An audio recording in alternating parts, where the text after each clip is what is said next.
Shalom, boa noite. Deus abençoe. Boa noite, pessoal que está vendo aí pela internet. Graças a Deus, estamos aqui mais um dia, dando seguimento à série Família, Projeto de Deus. Foram 6 semanas, hoje é a última mensagem dessa série. Qual o tema de hoje? Embarcação divina. Então vocês estão bem acostumados com a embarcação, essa série, né? Eu usei a família, o exemplo da família como uma embarcação. E hoje eu vou falar sobre a embarcação divina. Nós falamos sobre muita coisa nessa série, hein? Foram 5 mensagens já. Nós falamos sobre a estrutura da família, sobre características de membro de família, sobre a importância de se desenvolver, como encontrar os problemas, os furos aí na sua casa para resolver. Nós falamos coisa pra caramba, graças a Deus. Foi muita coisa prática. Hoje eu quero trazer algo que eu considero mais importante, que é entrarmos na embarcação divina. Por isso que esse é o tema. Eu quero começar lendo Gênesis capítulo 6, versículos 7 até o 9. Disse o Senhor: farei desaparecer da face da terra o homem que criei, o homem e o animal, os répteis e as aves dos céus, porque me arrependo de os haver feito. Porém Noé achou graça diante do Senhor. Eis a história de Noé. Noé era homem justo e íntegro perante entre os seus contemporâneos. Noé andava com Deus. Amém? É bem conhecida essa história, né? E antes da gente seguir em frente, vamos fazer uma oração. Entregando essa noite para o Senhor. Pai, em nome de Jesus, entregamos essa noite a Ti. Mas essa mensagem, Senhor, que possamos ser iluminados, ser ajudados em como realmente cuidar melhor da nossa família. Para que possamos agradar ao Senhor. Abençoa cada um que está aqui presencialmente assistindo, participando, que possam ser tocados, que possam ser transformados. Também abençoa aqueles que estão assistindo online.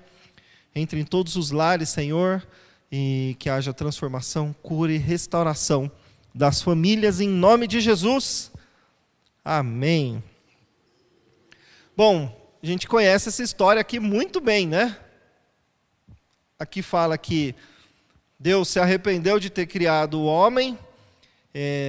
Na verdade, se arrepender aqui, essa palavra arrependimento no hebraico, não é assim, me arrependi de ter feito o homem assim, não devia ter feito. Porque a Bíblia diz que Deus não é homem para que minta, nem filho do homem para que se arrependa. Então, se a Bíblia fala que Deus não se arrepende, como aqui falou que ele se arrependeu? É meio contraditório, né? Na verdade, essa palavra para arrependimento aqui está relacionada a isso ter pesado no coração dele. Uma coisa que, puxa vida, olha só o que aconteceu com o ser humano. É um pesar do coração. Mas aí nós temos aqui Noé que achou graça diante do Senhor. Eis a história de Noé. Era homem justo, íntegro entre os seus contemporâneos. Noé andava com Deus. Bom, nós entendemos aqui que a humanidade tinha se corrompido, certo? Deus olhou e falou, puxa vida, não era para ser assim. Mas aí ele encontrou Noé. Hoje, como que está a humanidade? Está tudo ok? Está tudo bonitinho? Está todo mundo vivendo em paz? Sim ou não? Não, né? Então, no meio dessa geração que nós estamos vivendo, será que Deus pode olhar para você? Será que Deus pode olhar para mim e falar assim, achei graça nele? Não achei graça de achei engraçado, sabe? Olhou para Maria Rita e falei, achei a Maria Rita engraçada. Não é isso? Né? Se agradou. Será que Deus olha para nós no meio dessa geração e se agrada de nós? Ele se agradou de Noé. Vamos ler Filipenses, capítulo 2, versículo 15. Para que vos torneis irrepreensíveis e sinceros, filhos de Deus, inculpáveis, no meio de uma geração pervertida e corrupta, na qual resplandeceis como luzeiros no mundo. Então nós somos filhos de Deus. E qual que é a nossa obrigação, nossa responsabilidade? É resplandecer como luzeiros no meio dessa geração. Não adianta você ficar preocupado em falar mal, em criticar, e se escandalizar, e querer resolver. Não, nós precisamos iluminar. Você imagina uma lâmpada, essa lâmpada que está aqui na minha frente, bem forte, difícil até olhar para ela. Imagina se ela está aqui, vendo toda a escuridão, está tudo escuro. Imagina se ela fica do lado de fora, falando, está vendo como está escuro lá? Está vendo? Não tem nada brilhando lá. Não tem nada iluminando lá. Vai resolver o problema? Não. O que essa lâmpada precisa fazer? Acender. Só o fato dela cumprir a função dela, que é iluminar, as trevas vão embora. Então, qual que é a nossa responsabilidade? Brilhar, iluminar, no meio de uma geração pervertida e corrupta. Nós devemos resplandecer como esses luzeiros, assim como foi Noé. Certo? Mas vamos chegar lá, vamos continuar ainda. Gênesis 6, 11. Vou ler o 11 e o 12, depois o capítulo 7, versículo 1.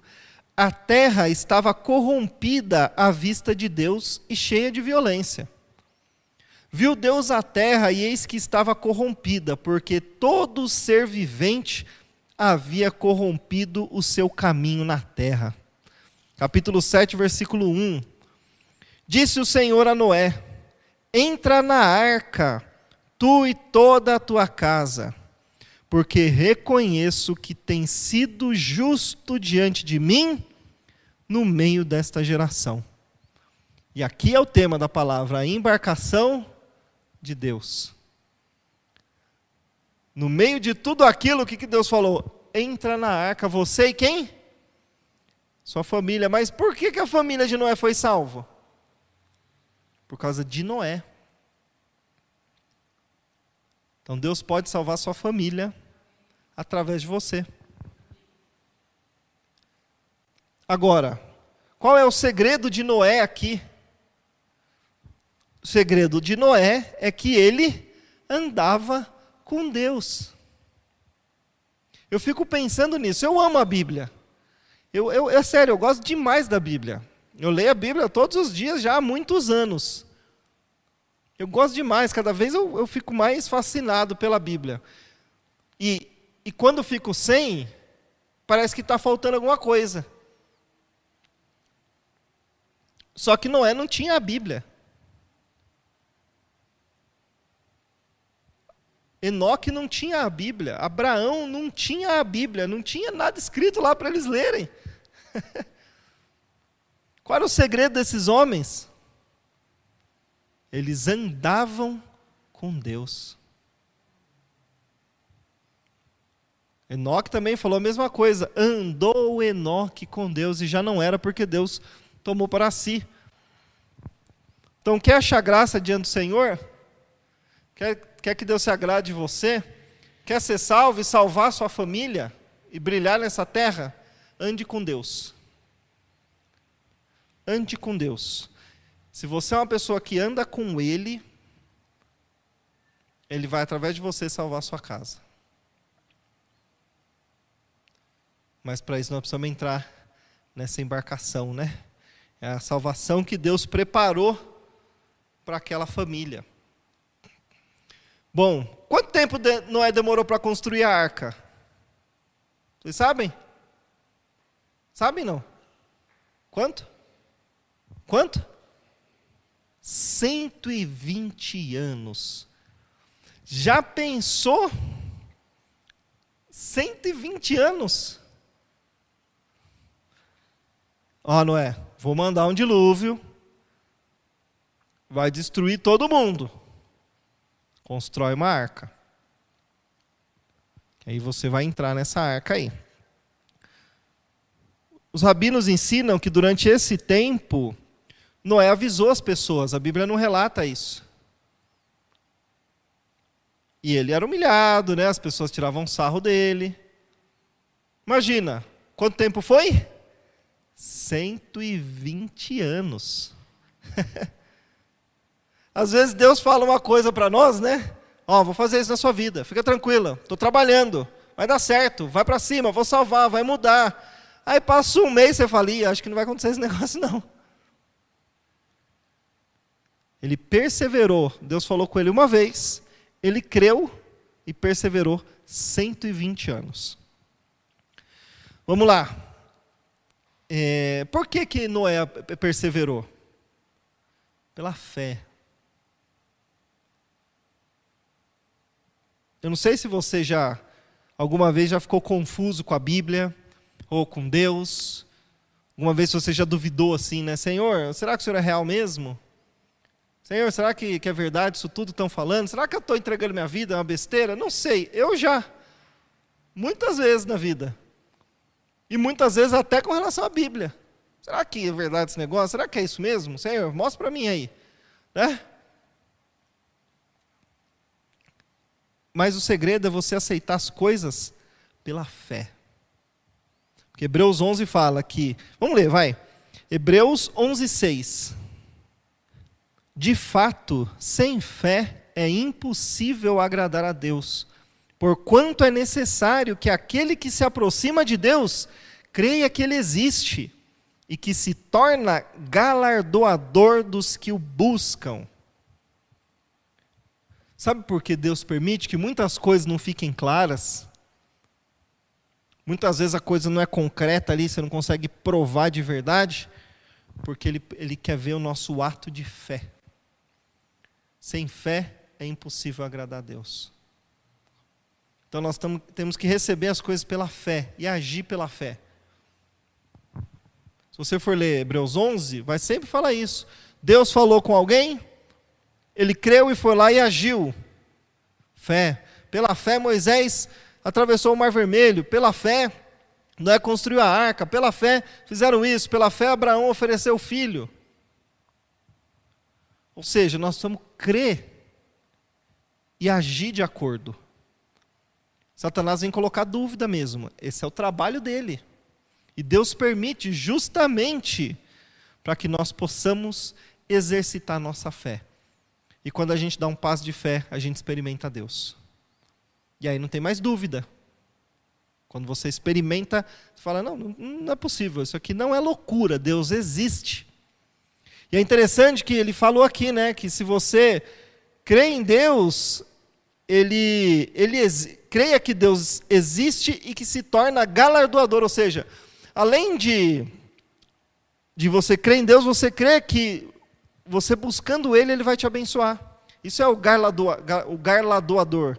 É dar galardão, é dar presente para você mesmo, é te abençoar.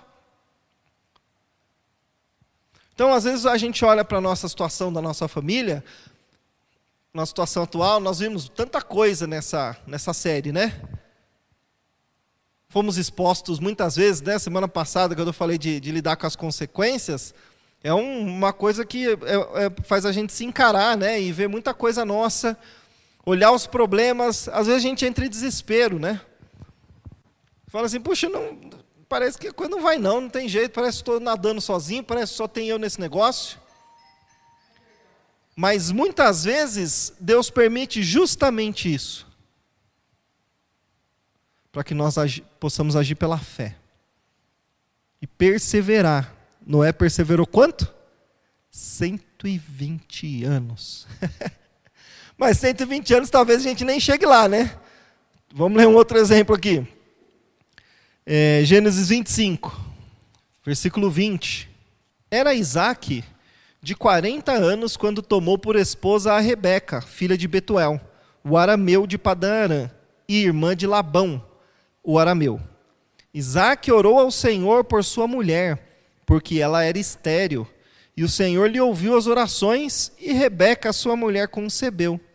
Olha que beleza. Casou. Quantos anos ele tinha quando casou? 40. Apareceu aqui, nós lemos, 40 anos. Minha mulher não pode ter filho, vamos orar. Senhor, estou precisando, Senhor, eu preciso de herdeiros, abençoa minha mulher. Aí passou uma semana, ela engravidou, será que foi assim? Vamos continuar lendo? Versículo 26. Depois nasceu o irmão, segurava com a mão o calcanhar de Esaú, por isso lhe chamaram Jacó. Era Isaac de 60 anos, quando Rebeca lhes deu à luz. Quando ele casou com ela, ele tinha quantos anos? 40. Com quantos anos ele tinha que o filho nasceu? Quantos anos ele ficou orando? Não sei se foi 20, né? Talvez 18, sei lá, né? 19. Mas vamos arredondar para 20 aí. Por isso que é bom a gente atentar para essas coisas, porque a gente desanima fácil quando começam as dificuldades. A gente se propõe a mudar, aí parece que as coisas começam a travar. Aí aquilo parece que não vai acontecer aquilo que você queria, aquilo que você estava orando. E aí por que muitas vezes não acontece? Porque a gente muda a direção, ou desanima. Imagina aqui, se Isaac falasse, já faz 5 anos que eu estou orando, não engravidou, acho que Deus não está querendo isso não. Melhor desistir. Aí não nasce Jacó, não vem as tribos de Israel depois. Ele perseverou na oração. Então, nós precisamos entender isso, né? Nós temos a nossa parte humana, a gente aprende técnicas, a gente aprende métodos, aprende coisas, entende da nossa parte humana. Entende como fazer coisas para melhorar, e muitas coisas a gente faz e melhora mesmo. Só que nós não podemos esquecer que nossa vida está nas mãos de Deus, e que Deus tem um plano para nós. E para que a gente alcance as coisas, tem um processo. Então a gente precisa perseverar, porque aquilo vai acontecer. Então, o que depende de nós, nós fazemos. O que está no meu alcance, eu faço. E o que depende de Deus, eu tenho que descansar e perseverar. E não posso deixar de orar. O Senhor Jesus ensinou isso, né? Falou que tinha uma mulher que ia lá apresentar a causa dela para o juiz. O juiz não ouvia. Ela ia lá e ele não ouvia. Aí chegou um dia que ele falou, é melhor eu resolver o problema dessa mulher logo, porque pelo menos ela me deixa em paz. E aí o Senhor fala isso, ele usa esse exemplo para mostrar para nós a importância de nós orarmos até aquilo acontecer. Ah não, Deus não quer, eu não sei, eu tenho que continuar orando. Esse exemplo para mim é muito bom aqui. Senhor, abençoa, engravida minha mulher, se eu preciso de um herdeiro, aí não vem. Continua orando, 1 ano, 2, 3, 5, 10, 15, 20 anos. Paulo nos ensina que nós devemos perseverar na oração. Então, a gente não pode cometer o erro de aprender métodos e esquecer de Deus. A gente faz as coisas, se desenvolve, cresce, aplica, mas não podemos esquecer que Deus é que está no comando das coisas. E que nós devemos sempre estar submissos à vontade dEle. Isso é entrar na embarcação divina. Ele é o dono. Ele é o dono do negócio. Ele que vai comandar, ele é o capitão do barco. E ele controla as marés também. E tudo que ele faz tem um motivo. Nós precisamos descansar e esperar. Vamos lá. Josué 24. Versículo 14 e 15. Agora, pois, temei ao Senhor e servi-o com integridade. Isso é Josué falando. E com fidelidade. Deitai fora os deuses aos quais serviram vossos pais da além do Eufrates e no Egito, e servi ao Senhor. Porém, se vos parece mal servir ao Senhor, escolhei hoje a quem sirvais. Se aos deuses a quem serviram vossos pais, que estavam da além do Eufrates, ou aos deuses dos amorreus em cuja terra habitais. Eu e minha casa serviremos ao Senhor. Isso aqui foi uma posição que Josué tomou no meio do povo de Israel. Tem gente que interpreta isso aqui assim, não quero nem saber o que você vai fazer. Eu e minha casa vamos servir o Senhor. Tem gente que... Eu não vejo isso.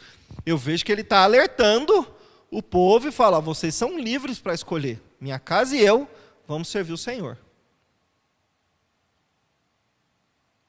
Qual é a decisão que você toma hoje? Se você entendeu que Deus pode salvar sua família através de você, que posição que você toma? Às vezes assim, não, mas é meu marido que tem que tomar essa posição. Não, mas é minha mulher que tem que tomar essa posição. Não, mas é meu filho que tem que tomar essa posição. Não, eu tenho que tomar essa posição. Se eles tomarem também, amém. Eu e minha casa serviremos o Senhor. Isso você pode declarar tanto como uma posição, que aqui, nós estamos aqui, tanto como por fé você pode declarar isso. Nós queremos que a palavra tenha poder, sim ou não? Então você pode olhar e falar assim, Senhor, o negócio está difícil agora, mas eu creio que minha casa e eu ainda toda vamos servir o Senhor. Você pode declarar isso aí pela fé. Persevera nisso aí. Vamos lá, Efésios 2:19. Assim, já não sois estrangeiros e peregrinos, mas concidadãos dos santos e sois da família de Deus. Nós precisamos entrar na embarcação divina. Nós somos da família de Deus. Quem foi salvo no meio daquela geração pervertida? Quem tinha entrado na arca. Hoje Deus está convidando. As portas da arca estão abertas. Onde você quer ficar? Ele está te convidando para ser parte da família dele. Olha que maravilha. Sois da família de Deus. Só que é diferente. Eu fico imaginando o seguinte. Eu sou pai de uma família. Certo? Então eu represento ali Deus naquela casa. É como se eu tivesse a responsabilidade de cuidar da minha família como Deus cuidaria. Só que eu sou extremamente limitado, certo? Agora imagina que eu estou numa casa, eu faço parte de uma família, que o líder dela é Deus. Não tem erro. É ou não é? Ele não vai errar. O problema é que a gente entra nessa embarcação e quer segurar o leme. A gente toma o leme do capitão do barco. Quem é o capitão? O Senhor. É muita petulância nossa, é ou não é? A gente acha que sabe, que faz, que pode. Não. Deus conduz. E eu imagino Deus deixando, né? Imagina ele, tá bom, vai lá. Vamos ver o que você faz aí. Aí a gente faz uma bagunça, né? Aí depois se arrepende, volta e ele conserta. Por isso que demora. Tem gente que fala assim, não, Deus talvez queira lá na frente. Eu não creio muito nessas coisas. Eu creio que Deus sempre quer agora. Ele não faz porque a gente atrapalha. Porque para Deus sempre é agora. Para Deus sempre é agora. É claro, existe um processo, essa é a paciência dele, ele nos conhece, sabe da nossa dificuldade, então ele espera, ele tem paciência. Ele é longânimo, a Bíblia fala que ele é longânimo, de longo ânimo. Mas se eu estou pronto para aquilo, ele dá. Se está pronto para receber o processo, ele abençoa. Para Deus sempre é agora. Agora olha para nós. Nós somos inconstantes. Sim ou não? Hoje você quer, amanhã você não quer. Hoje você está motivado, amanhã você não está. Hoje você crê, amanhã você não crê. Né? A gente dorme crente, acorda incrédulo. É assim ou não é? Você dorme numa fé, aleluia, glória a Deus, sei o quê, e acorda no outro dia. Ai, meu Deus do céu, de novo vou ter que fazer comida, de novo vou ter que fazer isso, tal. Esquece das coisas, né? É interessante que, acho que Paulo fala para nós assim, desperta, ó tu que dormes, levanta-te de entre os mortos e Cristo te iluminará. Sabia que o sono representa uma morte, né? Por isso que muitas vezes a gente acorda morto, acorda incrédulo. Por isso que nós temos que acordar e já orar para reconectar. Nós precisamos entender isso aí. Deus preparou uma arca. A arca dessa geração é a igreja, que é o corpo de Cristo. Ele abriu as portas quando Cristo morreu. E as portas estão abertas, uma hora vai fechar. Porque no dia que veio o dilúvio, fechou a porta. Quem entrou? Entrou. Quem não entrou? Não entra mais. Então nós precisamos permanecer. Quem aqui está dentro da embarcação divina? Levanta a mão. Estamos sim ou não? Então não tenta correr para fora para buscar uma girafa, tá? Não vai correr para fora. Talvez o porquinho da Índia não vai conseguir chegar aqui, né? Não é assim. Se você for ver lá, Deus mandou os animais. Noé não foi atrás de ninguém. Deus mandou os animais. Nós temos que chamar as pessoas, nós temos que falar para a nossa família, nós temos que iluminar, dar testemunho, as pessoas vão ver, vão ser atraídas. A Bíblia não fala que nós exalamos o bom perfume de Cristo? O que é exalar? Opa, o cheiro tá bom. Lembra do Pica-Pau? Eu assistia muito Pica-Pau quando era pequeno. Que ele estava lá no lugar e de repente viu um cheirinho da comida, aí ele sentia, ele ia voando assim, né? É assim. Se você está expressando o Senhor dentro da sua casa, as pessoas vão querer. Você não chega em casa e está um cheirinho de comida gostoso, já dá até fome, não é? Eu, por exemplo, se eu estou chegando assim num cheirinho daquela batata frita, nossa, meu Deus do céu, parece que falei agora, já deu água na boca. Então se você anda na presença do Senhor, se você está expressando isso aí, as pessoas vão querer. Mas meu filho não quer, meu marido não quer, minha mãe não quer, meu avô não quer, meu tio não quer. Mas será que eles não querem Deus ou eles não querem você? Ou eles não querem o Deus que você está expressando para eles? Porque você é quem manifesta Deus para as pessoas. Se você é uma pessoa que fala, não, eu sou servo de Deus, então eles vão olhar para você e querem ver Deus em você. Se eles não estão querendo Deus, é porque você está expressando alguma coisa errada. As pessoas têm um conceito hoje, falam assim, não, mas as pessoas não querem Deus. Depende, conversa com a pessoa, oferece uma oração para ela, para ver se ela vai negar.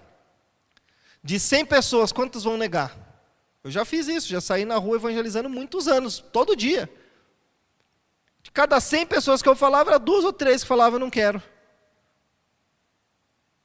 Sabe o que as pessoas não querem? Elas não querem religião. As pessoas estão cansadas de falsidade. Elas estão cansadas de ser enganadas, elas estão cansadas de ser oprimidas. É isso aí, vai conversar com ela, para você ver. E aí somos nós que temos que expressar, começando aonde? Dentro da nossa casa.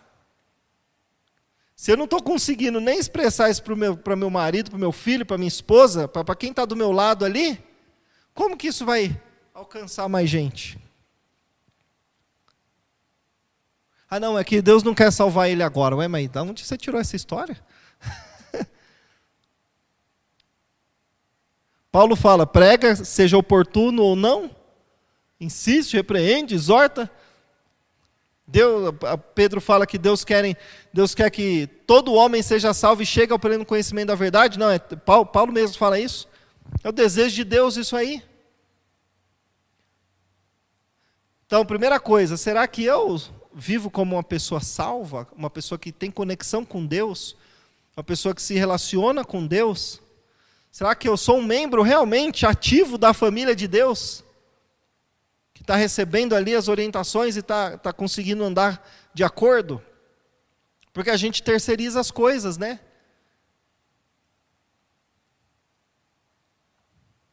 Não, mas acho que Deus não quer agora não. Será que Deus não quer agora não? Ou você que não quer falar, ou você que não quer mudar?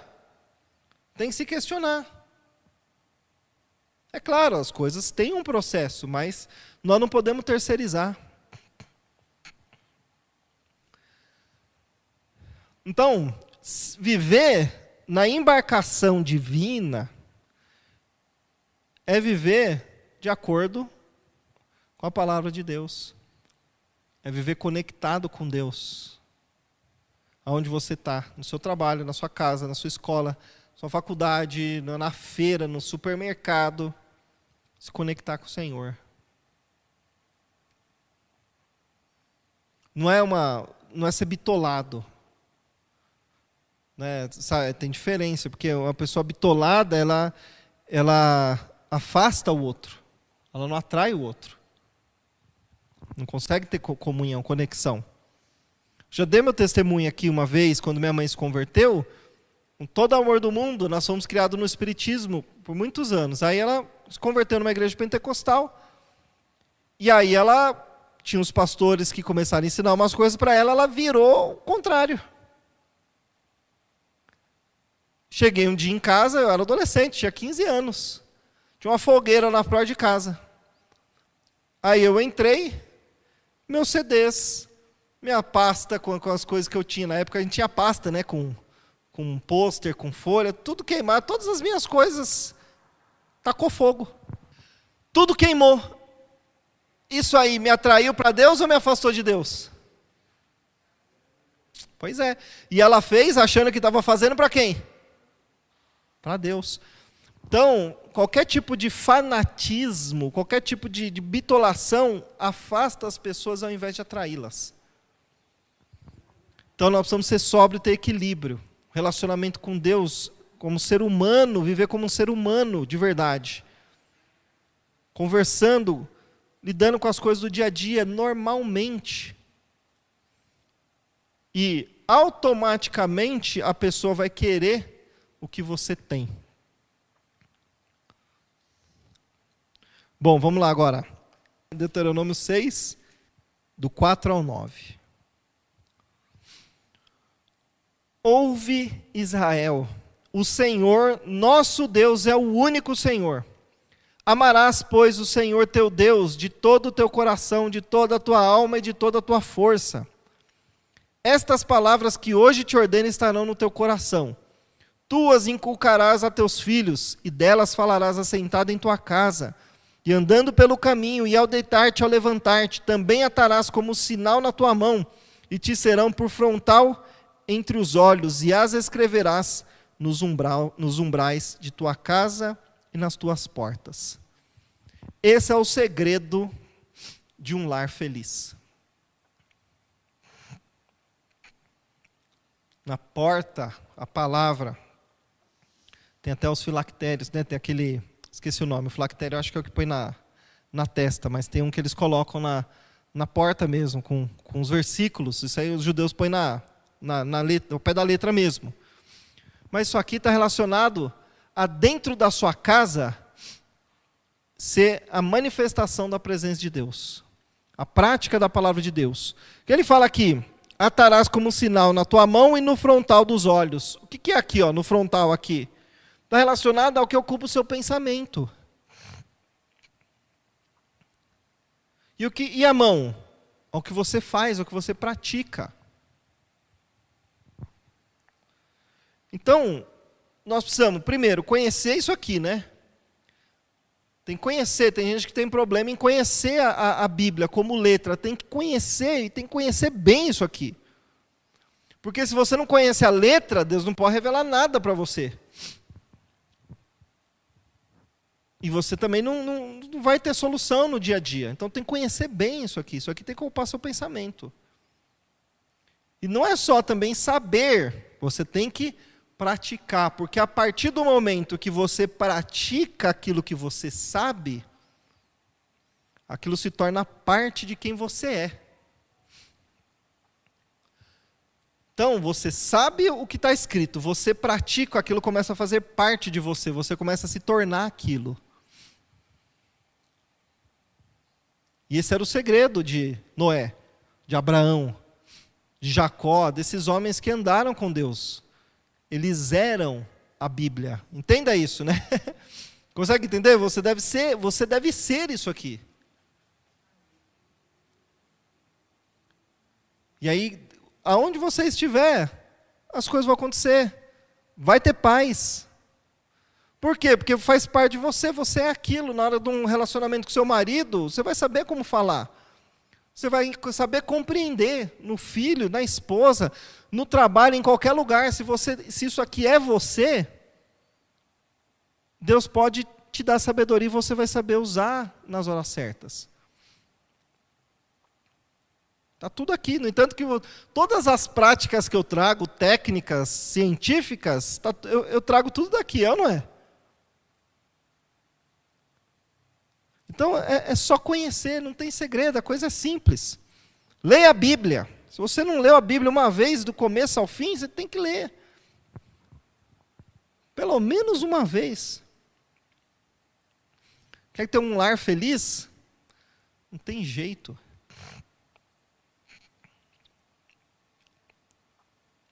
Você pode ver, a Bíblia fala que nós conhecemos o fruto, ou conhecemos a árvore pelos frutos, certo? Qual é o povo mais próspero da terra? Vamos falar a verdade. Quem é? Judeu. É uma nação desse tamanho assim. 50% dos bilionários dos Estados Unidos são judeus. 20% do prêmio Nobel foram ganhos por judeus. Isso é muita coisa. E aí fala para mim, o que tem de diferente? Eles aprendem isso aqui na escola. Essa é a aula de história deles.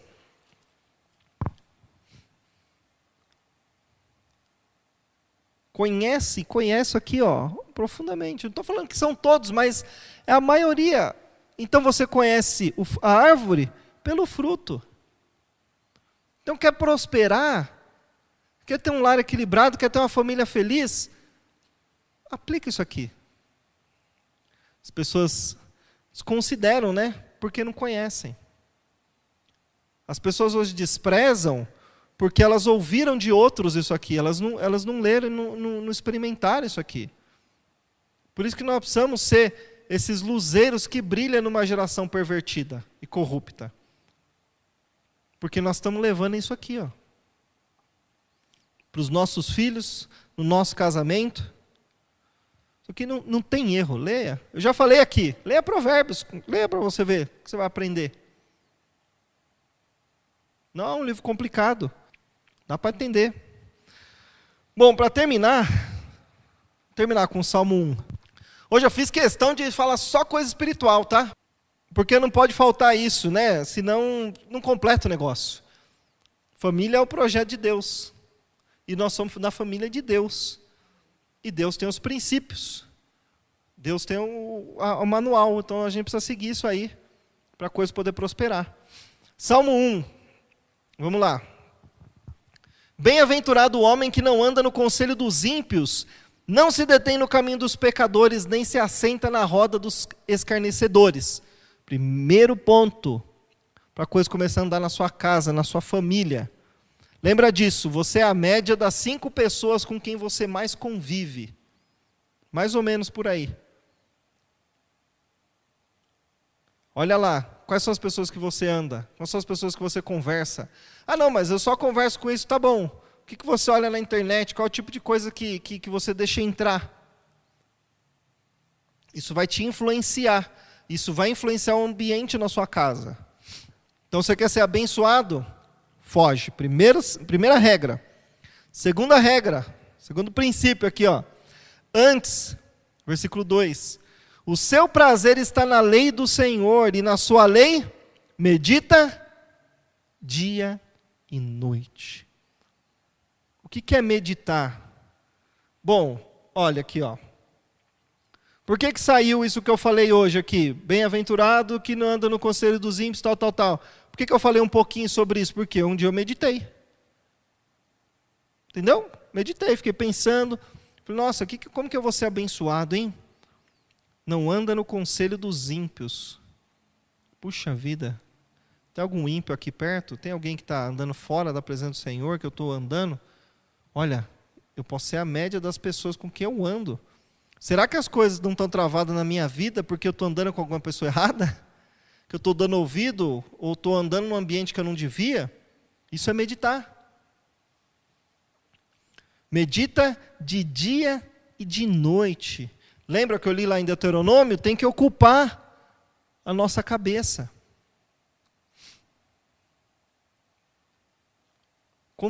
Senhor, estou varrendo a casa aqui, Senhor. Puxa vida, Senhor, tem tanta sujeira dentro de mim, a Bíblia fala que eu sou a sua casa. Então, enquanto eu varro essa casa aqui, Senhor, vai me varrendo por dentro. Né? Vai me limpando, Senhor, eu sou a sua casa. Senhor, limpa o meu marido enquanto ele está lá no trabalho também, aproveita, sabe? Senhor, vai mostrando aqui, Senhor, tem alguma coisa que está entrando errado nessa casa? É assim, ó, relacionamento com Deus. Você não precisa ficar gritando, pulando o tempo inteiro dentro da sua casa. Não precisa disso. Relacionamento. 3.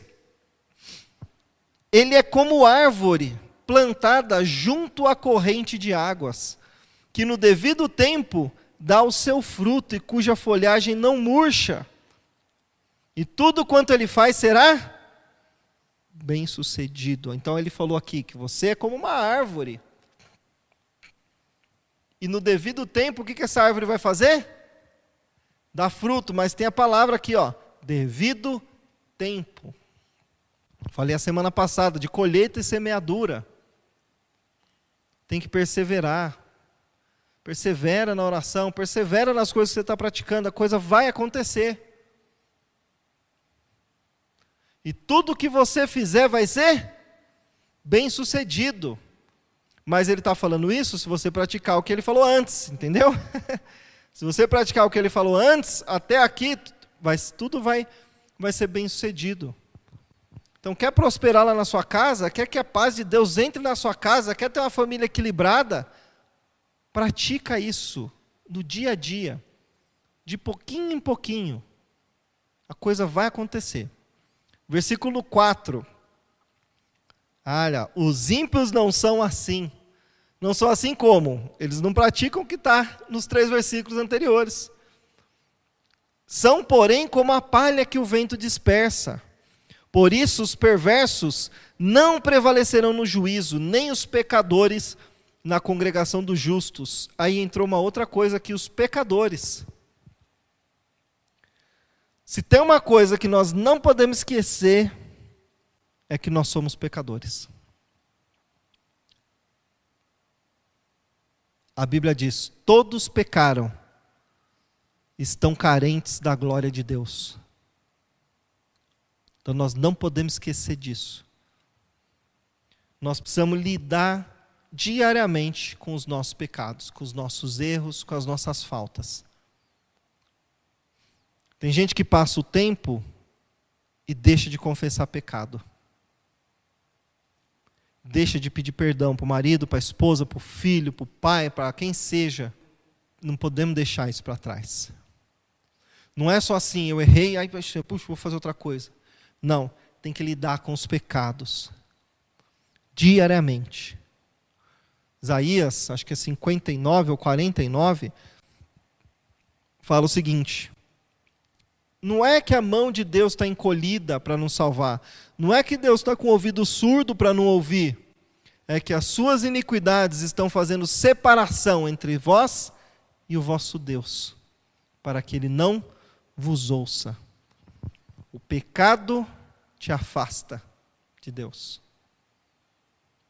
Então, às vezes a gente lida com tanta coisa, mas esquece de confessar o pecado e de se limpar. E tem gente que na hora que vai lidar com o pecado, lida dessa maneira: Senhor, perdoa os meus pecados. É como se jogasse os pecados o dia inteiro assim, né? Joga lá numa cesta, né? Aí chega à noite e fala assim: tá, Senhor, perdoa. Não, nós temos que dar nome aos bois, tem que lidar com os pecados. Senhor, me perdoa porque eu fiz isso aqui, ó. Senhor, me perdoa porque eu falei desse jeito aqui, ó. Senhor, me perdoa porque eu pensei isso aqui, ó. Senhor, me perdoa por causa disso e disso e disso. tem que lidar com os pecados e clamar pelo sangue do Senhor. Isso diariamente. Nós não podemos esquecer disso. Muitas vezes, a nossa vida está pesada, a gente acha que é emoção, a gente acha que é isso, a gente acha que é aquilo, e esquece que pode ser o peso do pecado. Paulo fala do peso do pecado que tenazmente nos assedia. Então nós precisamos lidar com isso, para não parar, né, a linha de comunicação entre nós e o Senhor. Nós temos que lidar com isso. Versículo 6. Pois o Senhor conhece o caminho dos justos, mas o caminho dos ímpios perecerá. Nós não podemos esquecer que a nossa vida é diante de Deus.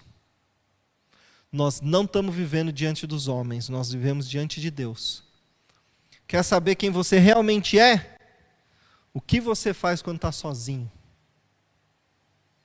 O que você ouve, o que você assiste, o que você fala, o que você pensa? Nós não podemos esquecer. Ah não, agora estou na igreja, né? Minha família é uma bênção, todo mundo é bonitinho, eu sou perfeito. Aí sai da igreja, tirou a capa do crente e foi virou o que você realmente é. O Senhor conhece o caminho dos justos e o caminho dos ímpios perecerá. Nossa vida é diante de Deus. Você não faz coisas porque esse ou esse aquele está vendo, ou você não deixa de fazer coisas porque esse ou aquele está vendo. É porque Deus conhece o nosso coração. E a nossa vida é diante dele. Nós não estamos sozinhos. Você nunca está sozinho. Isso não é para ficar com medo, né? Eu já vi gente que tem medo de Deus, né? Tem até um cantor antigo que ele falava que tinha medo de Deus. Que ele ouvia falar que Deus estava em todo lugar. Então quando ele ia fazer uma coisa ele ficava com medo. Não é isso. Deus não está olhando para você, esperando você errar para te condenar, para te acusar. Não, Ele quer salvar você. Mas nós precisamos ser sinceros e honestos. Muitas vezes as coisas deixam de acontecer na nossa vida por causa de princípios espirituais que nós quebramos. Então, eu senti a responsabilidade de falar sobre isso hoje, porque não adianta você fazer muita coisa, aplicar aquelas coisas, mas se você não pratica princípios espirituais básicos na sua casa. Começa com você, isso se estende. Por exemplo, você senta e ora junto com seu marido, com a sua mulher, com seu filho? Ou com quem mora com você, vocês têm um momento de oração juntos? Qual foi a última vez que você com seus familiares se ajoelharam e oraram juntos na presença do Senhor? Essas coisas não podem acabar. Tem que ser hábito, tem que ser normal. Quando senta para comer junto, vocês oram juntos pela comida, agradecendo? Café da manhã, almoço, janta? Antes de dormir, se o casal está junto ali, os dois oram juntos antes de dormir? Se tem filhos ou filhas, quem for dentro de casa, você vai lá no quarto dele antes dele dormir e fala, vamos orar junto hoje? São coisas simples que fazem total diferença dentro da casa.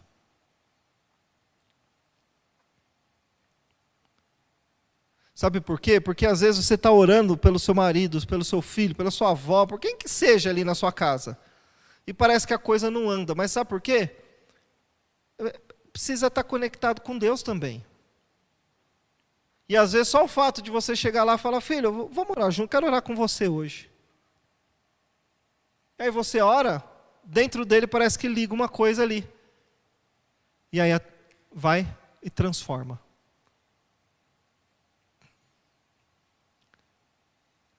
Então são coisas que simples do dia a dia que mudam o ambiente e muda a história de uma família. Muda a sua história. Tenha esse hábito. Antigamente tinha muito, né? Culto no lar, da família mesmo. A família junta, vamos cultuar. Hoje, às vezes, ficou tão corrido, às vezes não dá mais.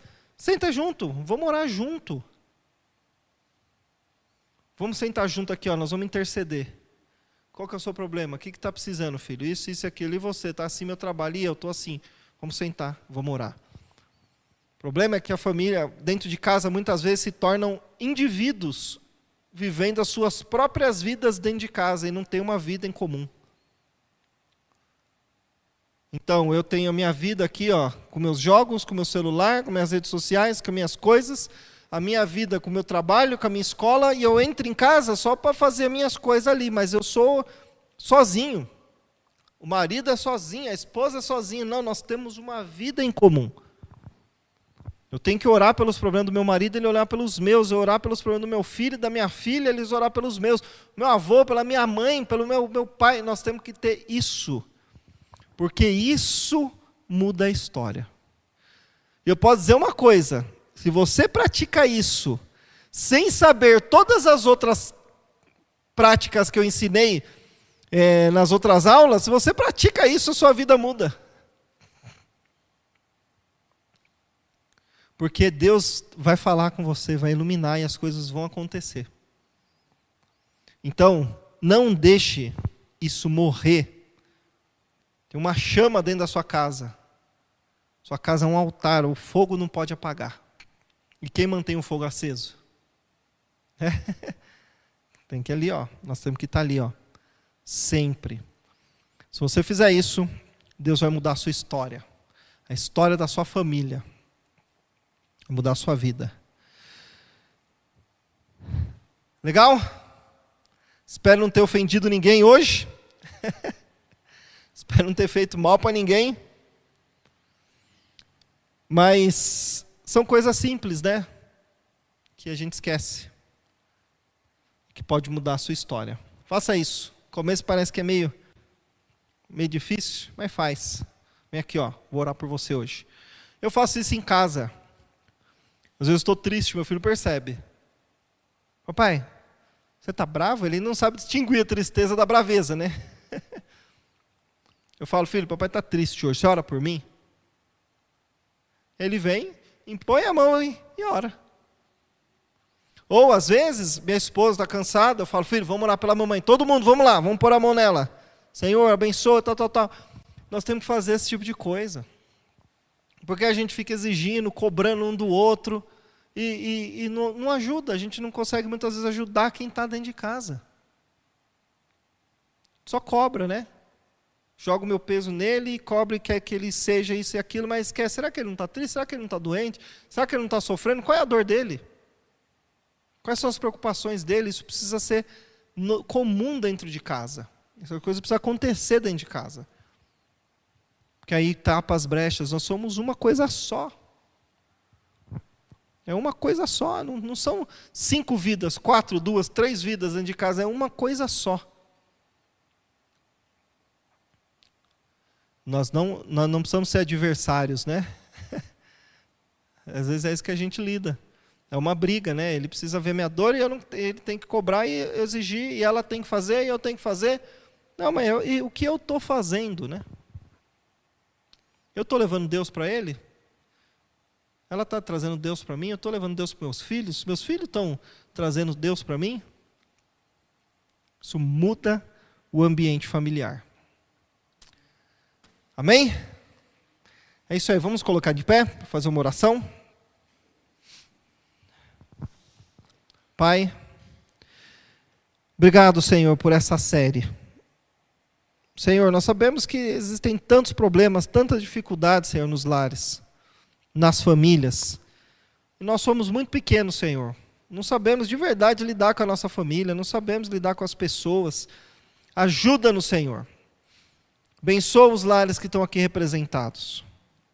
Ajuda-os a aplicar, Senhor, esses princípios que foram ensinados aqui, para que realmente haja prosperidade, que as famílias possam brilhar como luzeiros no meio dessa geração pervertida e corrupta.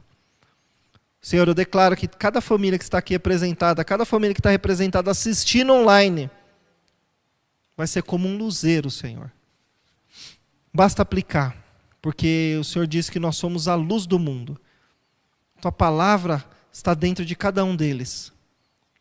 Então que ela possa iluminar o interior, mostrando onde está errando, tirando as coisas ruins, Senhor, e também possa transbordar essa luz. Senhor, eu oro por cada casal aqui, que o casal possa se unir de verdade. O Senhor disse que quando se une a sua mulher, se torna uma só carne. Então que os casais possam viver verdadeiramente como um. Um cuidando do outro, se preocupando com o outro, suprindo um ao outro, para que eles possam crescer, Senhor. Também eu oro abençoando, Senhor, os filhos que estão indo para o mundo, que estão indo estudar, que estão indo trabalhar, Senhor. Que o lar de cada um aqui seja realmente uma base que possa ensinar a Tua palavra, como está dito aqui, Senhor. Inculca ela nos filhos, Senhor, para que lá fora eles sejam a Sua palavra viva também. Que eles não sejam corrompidos também, que eles possam brilhar e influenciar positivamente essa sociedade. Abençoa aqueles também que por algum motivo moram sozinhos, mas que também têm familiares, que se relacionam com pessoas, que eles possam aprender a se relacionar, Senhor, e criar realmente uma estrutura espiritual de luz, de bênção e de paz nos seus relacionamentos. Senhor, se tem algum casal que está ouvindo pela internet ou aqui, onde quer que seja, Senhor, que está com problema no casamento, restaura essa noite, Senhor. Restaura que eles voltem a ser um. Senhor, que eles possam se arrepender, pedir perdão um para o outro, confessar os seus pecados e avançar juntos. Senhor, nós sabemos que a família está no Teu coração, que a família é um projeto do Senhor. Então ajuda-nos, Senhor, a viver primeiro como família Sua, debaixo da Tua direção, e que possamos cuidar dos nossos lares de verdade, de acordo com a Tua palavra, Senhor, para que o Senhor possa ser manifesto e as pessoas possam se converter. Em nome de Jesus. Amém. Amém.